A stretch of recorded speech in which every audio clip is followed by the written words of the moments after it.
Paw Patrol, The Clean Green Rescue.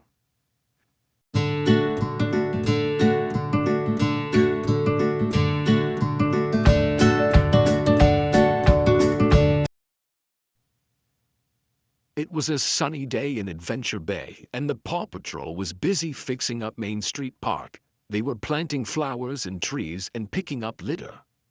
"Great work, team," said Ryder. "The park is going to look great for tomorrow's We Love the Earth Fun Fair." "The birds seem to like the new trees we planted," Sky announced as she zoomed overhead. "And these new flowers smell really pretty," Rubble declared. Chase took a sniff and let out a big sneeze. Achoo! "Everything is going to be perfect for the fair," Ryder said. "And the concert," Marshall added. "I can't believe Luke Stars is doing a show here tomorrow." "I'm going to dance, dance, dance," said Rubble. "Then we'd better head back to the lookout and get some sleep," said Ryder. That night, a big storm hit Adventure Bay. Wind howled, rain poured, and thunder rolled. All the noise woke Rubble and Chase, so they got up and looked out a window. "Will this ruin the fair?" Rubble asked. "I hope not," Chase replied. "I'm sure it'll end by morning." Chase was right.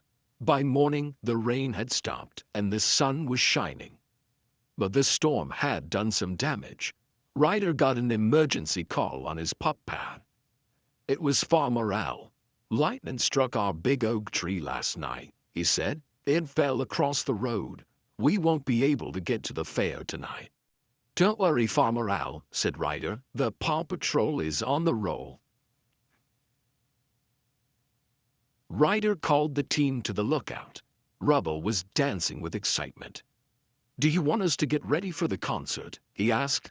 "Not yet," Ryder answered. "Farmer Al needs help cleaning up after the storm." Ryder passed out the assignments. "Chase," he said, "I'll need you and Marshall to head to the farm to take a big fallen oak tree off the road." "I'm fired up," Marshall said. E and Chase ran to their trucks and raced to help. At the farm, Farmer Yumi and Farmer Al were waiting for Chase and Marshall by the fallen tree. When the pups arrived, the tree seemed even bigger to them than Ryder had said. "How did this oak tree get so big?" Marshall asked. "It was 200 years old," Farmer Yumi told them. "Squirrels, deer, and other animals ate the acorns that fell from its branches. Birds, bugs, and animals lived inside the tree too. It helped clean our air, and it gave us shade." Chase used his winch to pull the tree off the road. "We can plant new trees like we did at the park," Marshall suggested. He helped Farmer Yumi plant a few smaller trees nearby. "These trees grow quickly," Farmer Yumi said. "They'll be big and strong soon." Chase helped load the wood from the fallen tree into Farmer Al's truck. "There must be something we can make from all this great wood." "Right," Farmer Al agreed. "We can't waste it." He thought for a moment. "I have an idea. It'll be a surprise." Meanwhile, back at the lookout, Ryder got a call from Captain Turbot. "Litter, the Ryder is covered in beach," said Captain Turbot.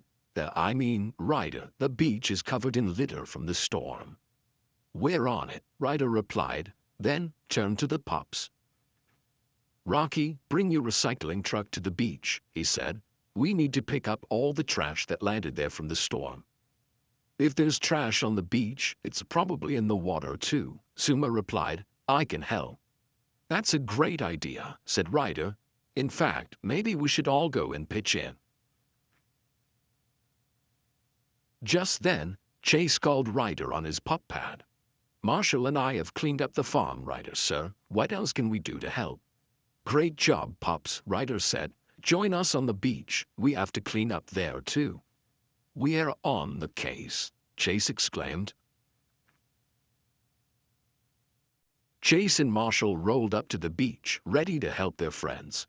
"There's a lot of trash here," Chase said. "There sure is," Zuma said. He held up a plastic bag. "The wind blows bags like these all over Adventure Bay. Lots of them end up in the ocean. Sometimes turtles and seals think the floating bags are food," Rocky added.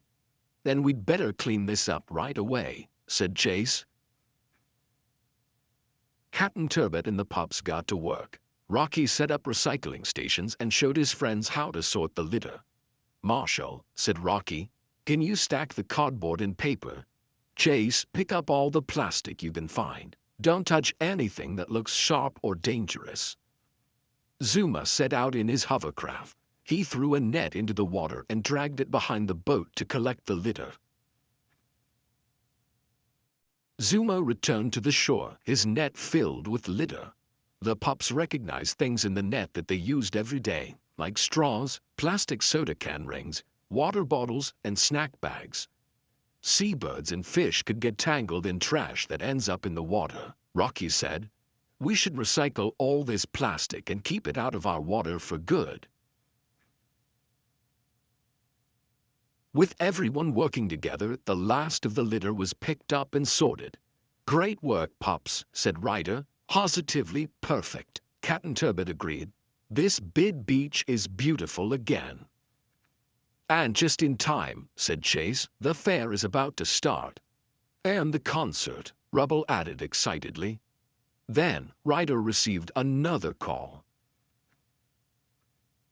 It was Luke Stars. "There was a mudslide on the mountain road," he reported. "My tour bus is stuck. I don't know if I'm going to make it to the fair." "Don't worry," Ryder replied. "We'll be right there." The Paw Patrol rolled to the rescue. Ryder and the team found the tour bus. It was surrounded by mud and blocked by giant boulders that had rolled down the mountain. Luke leaned out the window and waved to the pups. "I'm so glad you're here. Do you think you can help?" "Don't worry," Rubble called. "We'll have you out in no time." He turned to Ryder. "What should we do?" "Rubble, I need you to use your digger to shovel the mud out of the way and lift those rocks," said Ryder. "I can dig it," Rubble exclaimed. Ryder turned to Chase. "And I need your winch to pull out some of the bigger boulders." "I'm on it," Chase replied. While the pups worked, Rocky asked Ryder how such a big mudslide could have happened. "The weather is warmer this year," said Ryder. "The snow melted quickly and loosened all the dirt that held the rocks. The storm washed everything down the hill. There's a lot of mud, and we're moving slowly," Rubble reported to Ryder. "I don't know if we can get the tour bus out in time for the concert." "Marshall, can you use your water cannons to help clear away the mud?" Ryder asked. "And Sky, can you give Luke a lift to the show?" The two pups answered yes, then sprang into action. Meanwhile, at Main Street Park, the fair was all set up. But Mayor Goodway was getting nervous. "We have James and face painting," she said. "Everything we need for a fun day. All we're missing is our main attraction. Where could Luke Stars be, Chickaletta?" Just then, Sky zoomed over the crowd in her helicopter, carrying Luke Stars in a rescue harness. She set him gently on the stage, and everyone cheered. "The Paw Patrol sure knows how to make an entrance," the mayor exclaimed. Just as Luke was starting his first song, the Paw Patrol arrived at the park with the tour bus. It was completely clean and looking good as new. They ran to the show and found Farmer Yumi and Farmer Al, who unveiled their surprise. "We made this picnic table from the tree that fell at the farm," said Farmer Al. "Now, whenever anyone comes to this wonderful park, they'll remember how important it is not to waste anything." "That's a great idea," Ryder exclaimed. "Don't lose it, reuse it," said Rocky. Luke Stars called Ryder and the pups onto the stage with him. "This next song," he told the crowd, "is dedicated to the Paw Patrol. Without them, today would not have happened. They made this park beautiful and they got me here on time. Don't mention it, Ryder said. We love our town and we like to keep it clean and help our friends. It's fun and not hard to do when we all work together. It's almost as fun as dancing, giggled Rubble. As the sun set, the music started to play. Luke began singing and everyone danced. It was the perfect end to a very busy day.